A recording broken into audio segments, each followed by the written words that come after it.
We welcome you to the studios of Wisconsin Rapids Community Media. My name is Milt Van Natta, a volunteer host here at Wisconsin Rapids Community Media. And today we're going to be engaging in conversation with John Hiller. John is the Democratic candidate for Wood County Sheriff. After a primary victory earlier this year, he is set to face off in the general election in November against Sean Becker. We welcome John Hiller to the program. John, introduce yourself to our audience. I know that you've been in that process all throughout the county for some time, but for our viewers, just to give us a little bit of background. My name is John Hiller. I currently live up in Marshfield. I'm 59 years old. I'm married.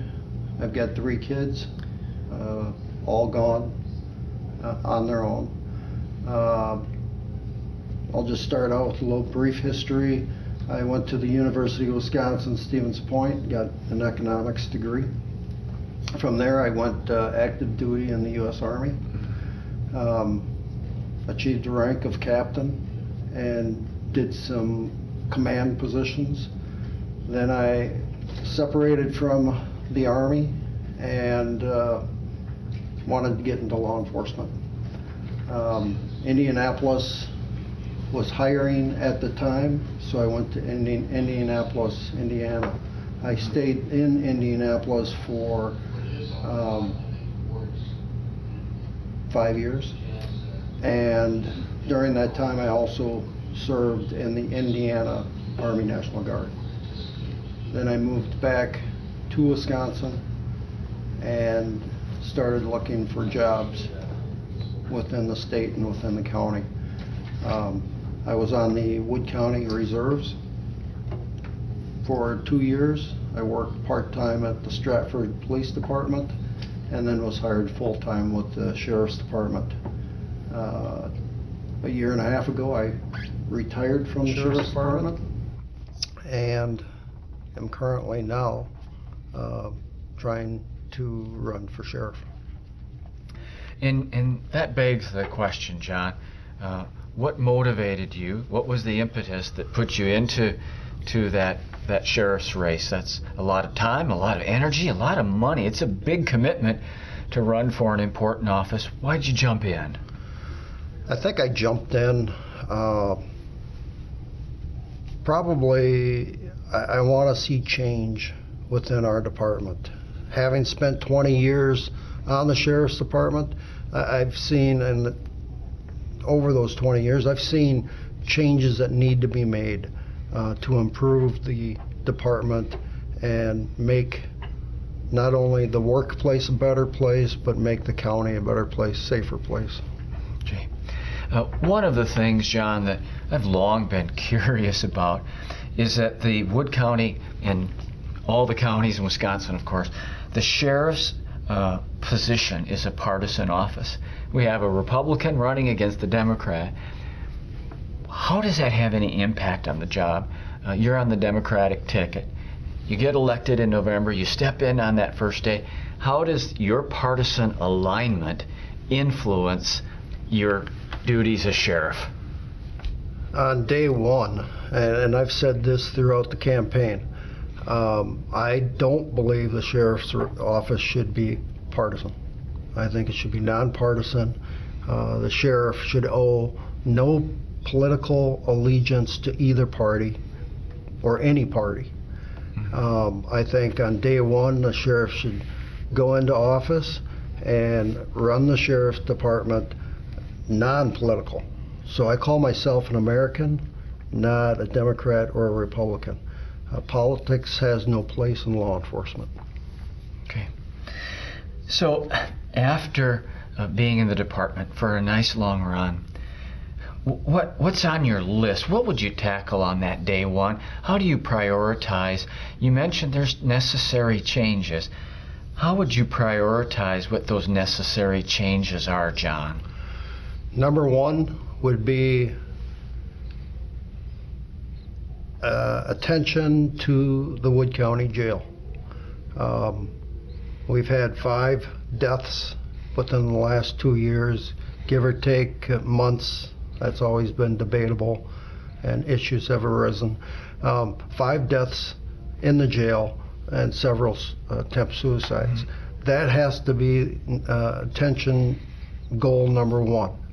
And part of that is also looking long-term into rebuilding or building a new jail. It's been discussed, and in the past, sheriffs have wanted to do it. Since I was on 20 years ago, there was talk about a new jail. I think it's time that we take the steps needed to move us closer to that new jail, which would help with my first priority, which is to reduce deaths in the jail. The second priority also is related to the jail. You have a lot of drug abuse inmates and mentally ill inmates. I read an article just recently where our jails and our prisons are now becoming the new mental health facilities. And that's not the proper place for them to be. That needs to be changed. They also, because the jails have to have their own set guidelines and procedures, if an inmate goes in and is drug dependent or alcohol dependent, they don't get to see their physician, who already has them probably on a course of medication and treatment. Now they're in the system. Now they have to go through the jail doctors, who may not prescribe the same medications that have worked previously. In those cases, that's where trouble starts, because they can't get off of that withdrawal. So that's number 1. Number 2, staffing. I think the sheriff's department needs to look at staffing. I know there's a minimum manning staffing, however, that was somewhat always abused. And if we needed to pull someone from the road, we did. And an example of that would be, say I have a immediate emergency detention, and the subject needs to go to Winnebago or to Mendota. If it was on late shift, excuse me, if it was on late shift, it would be nothing to pull 1 road deputy, or maybe 2, depending upon if they're violent, to take that subject down to Mendota, the state health. Mental health facilities, when you say Winnebago and Mendota. Yeah, those are mental health facilities. And if you do that, if you're already at minimum staffing and you pull 1 individual or 2 deputies off the road, now you've just shortened everything because you're working with fewer people. So I think we need to look at that. Okay. I am sure that over the course of your career, you have seen amazing changes in technology in law enforcement. So talk to me about right now what the technologies are that you would like to bring to the department that a contemporary law enforcement agency needs to have. John, what are those things? And then we'll talk about some other technology related issues, but just talk about what the officer on the road or the jailer needs in terms of technology right now to do their job as well as they can. Okay. Technology is moving at warp speed. I mean, you can see it with cell phones. Every year they come out with a new cell phone that does something bigger, better. So that's going to be a challenge for all of law enforcement, because law enforcement is slow to change. They don't like change. They like doing it the way they've always done it. So that's going to be a problem. I see body cameras and squad cameras as being vital for the officer and the corrections officers, because the videos can tell the story of what happened if an incident goes down and there's questions. Yeah. I'm not a proponent of the current body cameras that they use. Those are on the chest area. Okay. They're not up here where, an officer, he may be facing this direction, but he's looking over here because he heard something and he turned and he looked. That camera needs to be, and you can buy them. They need to be mounted up here in this area so that when my eyes turn, so does the camera turn. That would cost some money, but it would sure clear things up. I remember the days where you'd get into an incident and you could hear it. You couldn't see it because my body camera would be facing this way. The squad car might be facing that way. It's got its camera going, but all the action is going on back there. So that needs to change. An issue with those body cameras and squad cameras is storage. Because you gotta, a lot of it you have to keep a minimum amount of time. Some of it you gotta keep a long-term time if it's part of evidence in a case. So storage is very costly. We're gonna have to be very creative on what we store, how we store it, and where we store it, or it's going to cost us enormous amounts. That's just some of the technology. I know there's tons out there, but each and every one, I would want to have a committee set up to evaluate it and bring it back to my attention, and then we address if that's the kind of technology direction we want to go. There's so much out there. John, it seems to me, just as I observe the world, that every month on the television news, it seems, there's someone who's used a cell phone to record a police officer doing their job. And I'm curious to ask you how you think it's impacting officers on the road and on the street, because they have an awareness that when they get into a situation that there's bystanders who are likely taping this. And you seem to very much welcome the body cams and the eye-level cams. But just talk to me about how it's changing how officers have to do their job because their work is being taped by people in the community. I agree. The older officers, and I'll include myself, were resistant to the body cameras because it seemed like everything you did was now being recorded. However, I can see the benefit to it. Okay. From the standpoint of, you know that you got bystanders taking videos of you.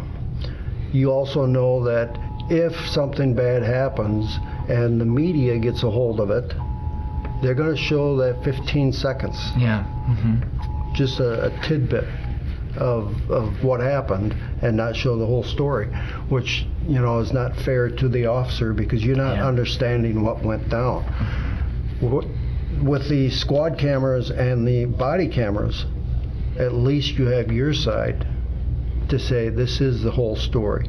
And when it goes before review committees and review boards, you can present that whole. Now, part of the problem is a relationship working with the media. Okay. I think the sheriff needs to, and sort of the police chiefs, they need to build that relationship of trust, honesty, and try to promote that if you're going to show a video, that you show more than that, just have 15 seconds of primetime TV, and you show as much of the video as possible. That might be something of a challenge, but you mentioned, John, you mentioned police chiefs, so let's move into it and talk about the area. You have a large county, and geographically you have a large city in the north, you have a large city in the south, and a lot of small communities in between. So it seems as if your job, you've got to work with the large municipalities and then yet know the small ones very well. What are the challenges of the Wood County Sheriff in the geography of our county? First of all, Wood County encompasses 809 square miles. Is that right? That's a lot of territory to have to cover. If you have 4 deputies working, if you put 2 north and 2 south, they're still covering 400 square miles. Wow. That creates a huge problem. From that, you learn to rely on your mutual assistance, your backup from the smaller cities that have police departments, the big cities that have police departments. You learn to utilize those people and work as a team. For 20 years on patrol, at that level, the workers, everybody pretty much worked together. Didn't have to be told to work together. We all knew how the system worked. I think there's always a big disconnect when it comes to the uppers, the sheriff, the police chiefs, the fire chiefs. Everybody has their own agenda when it comes down to how they want things done and how it's going to be. That's where the problem's going to be, is getting all that group together for one common cause of what's best for the people of Wood County. And I mean, I know maybe a monthly meeting with the police chiefs, let's review. I'm going to offer my assistance, the department's assistance, wherever they may need it, and hopefully build that trust with the leadership. I know it's already existing with the troops, and that just happens. The camaraderie is there across the municipalities and the various departments. Yes. Yep. Okay. So you'll just look to enhance that. John, I saw something interesting. I saw you being interviewed by another source, and perhaps you'll remember this moment. But you were very adamant about saying it's our department, not my department. Oh yes. Can you talk about that? Because I found that the most interesting moment in the time that I was able to watch that interview with you. Excellent. I firmly believe that. I believe the sheriff is the leader of the department, but it's not the sheriff's department. Well, it's the sheriff's department, but it doesn't belong to the sheriff. He is just the manager of that department. The actual department belongs to the employees and the people.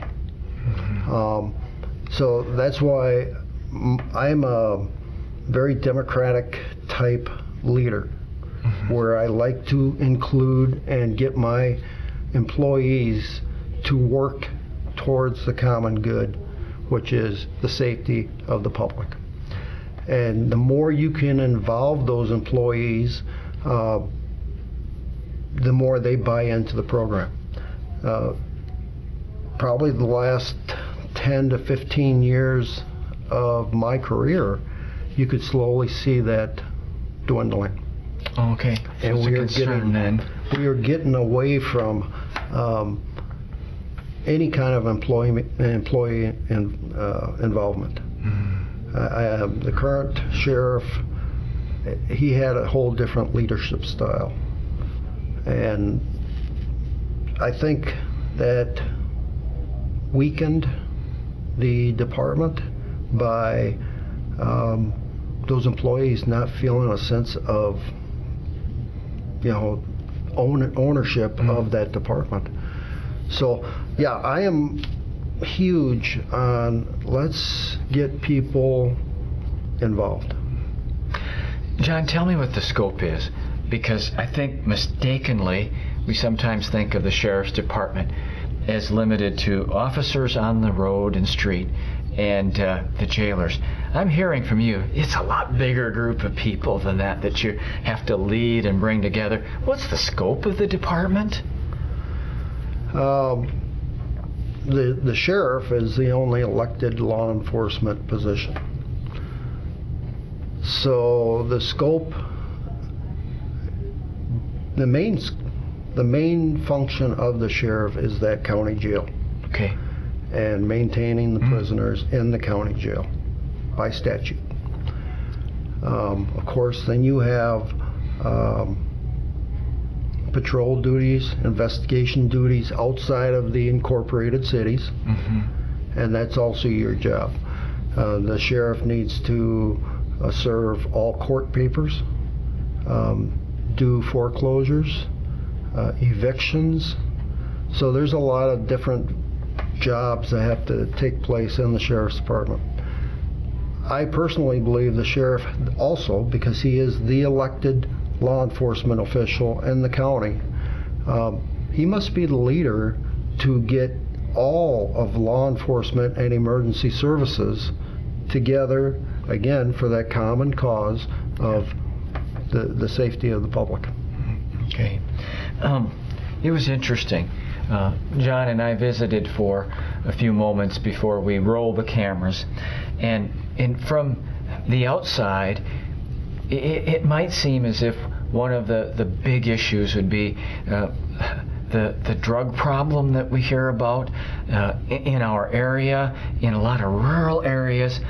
And talk to me about that, John, as how you see the drug problem just coming out of law enforcement recently, as opposed to what we might perceive through media reports and other things like that. Okay. I'm first going to start out, and I'm going to say we've lost the war on drugs. We've spent enormous amounts of money. We've sent enormous amounts of people to jail and to prison, and we're no further today than we were 30 years ago. We've lost that war on drugs. We need to step back as a society and reevaluate. That's an interesting question that's always brought to the sheriff candidate. Number one, I can't change our drug situation. Right. I can enforce the laws, but I don't make the laws. I think the sheriff could be the leader to facilitate change, but that's not the give me all answer. The second thing, when we talk drug abuse, we have to include, I know they always come up and they say the big three: heroin, meth, and opioids. Yeah, those are serious, but those are more media induced topics. Okay. I want everybody to consider that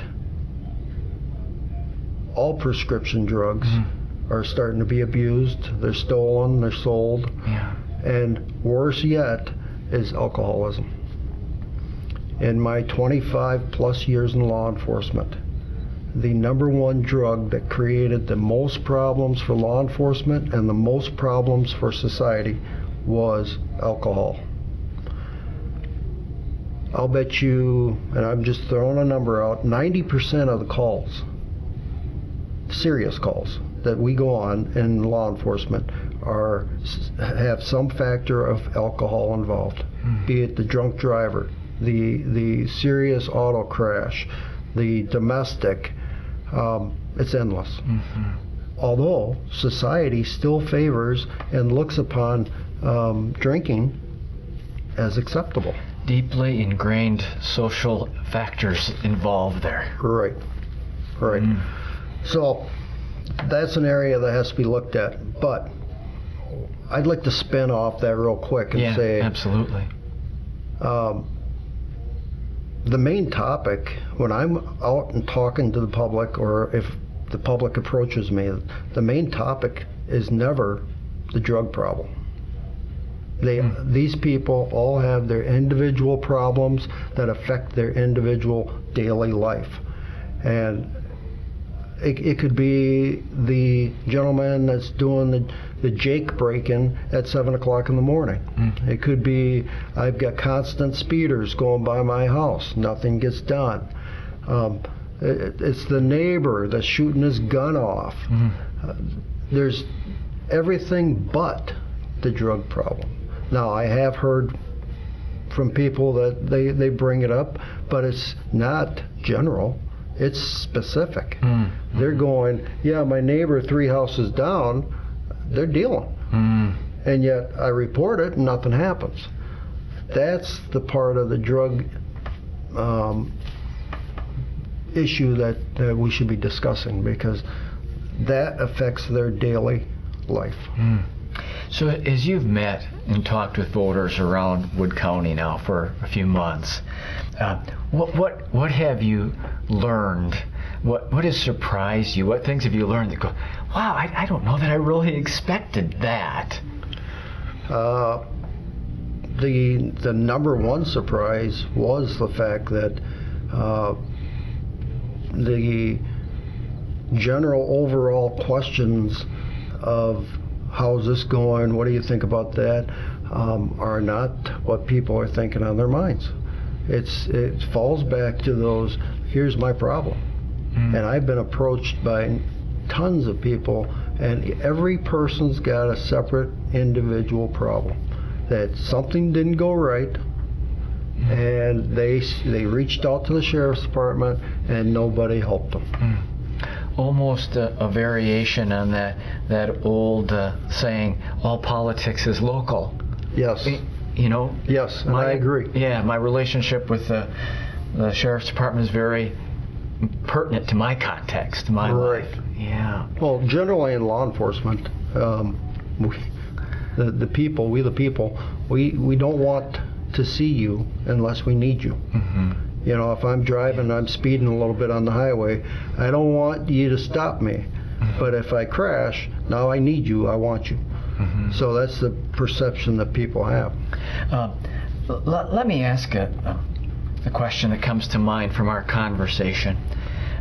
How would you have me and our viewers, as citizens of this county, how would you have us support the sheriff's department? How can we just be supportive citizens to that department? That's an excellent question. Thank you. I wasn't prepared for it. It wasn't one that we had ahead of time. But okay. as we visited, it's a two-way relationship, isn't it? Yes. I want my concerns heard, yet that means as a citizen I have a responsibility too. Right. One of the areas of my platform is individual responsibility.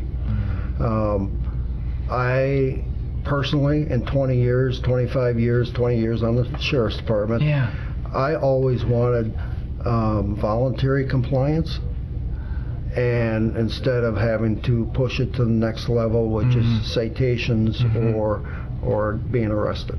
If I could get voluntary compliance, which I pretty much did, except for just a slight few.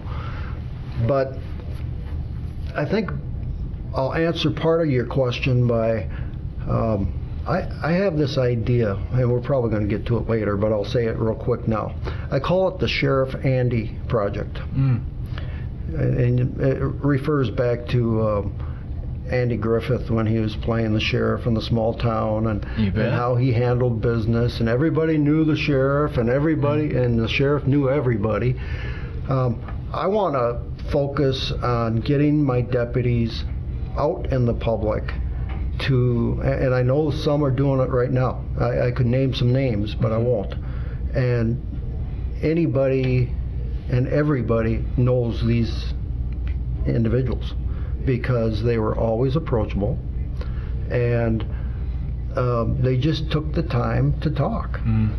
So I want to get my Sheriff Andy project and get my deputies, the road deputies, back out and and take ownership of townships or little districts and be a part of that.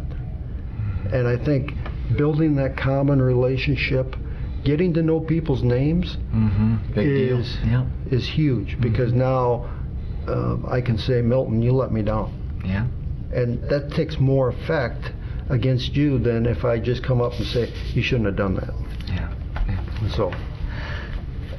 So John, I'd like you to take a look right into that camera and tell the people who are watching this program your chance as we wrap up to tell them why they should vote for you in November. That was a quick 30 minutes. It was, but it has been. First of all, I want to just thank you for having me on, and let me put my message out. You're welcome. I think the more we can address the public and let them know how each candidate stands, the better decision they can make at election time. With that said, I'm a common sense, down to earth, service and family orientated person. I want to bring accountability, integrity, common sense, and transparency back to the Sheriff's Department. When I'm elected, if I'm elected, I will be working full-time as your sheriff, not part-time.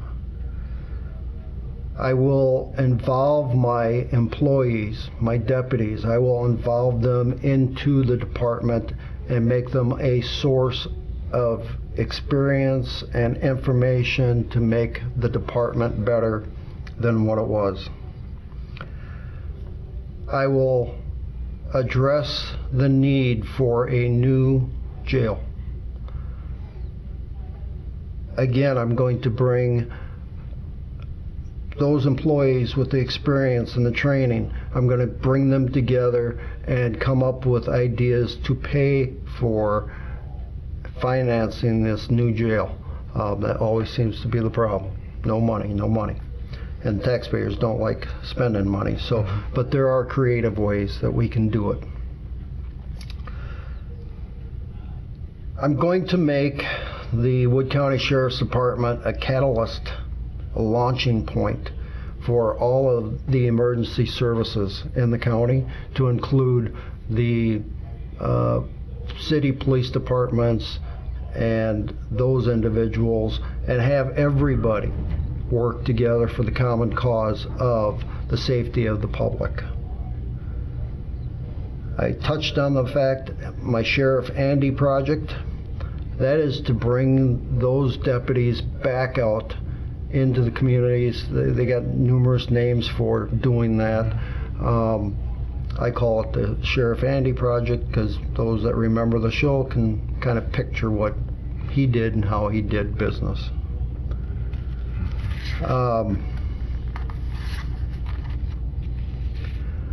The key thing is I want to address the quality of the life of the people in Wood County. That's the bottom line. Their quality of life, knowing that their families are safe, their kids are safe at school, is paramount to me. And I think I can make that happen.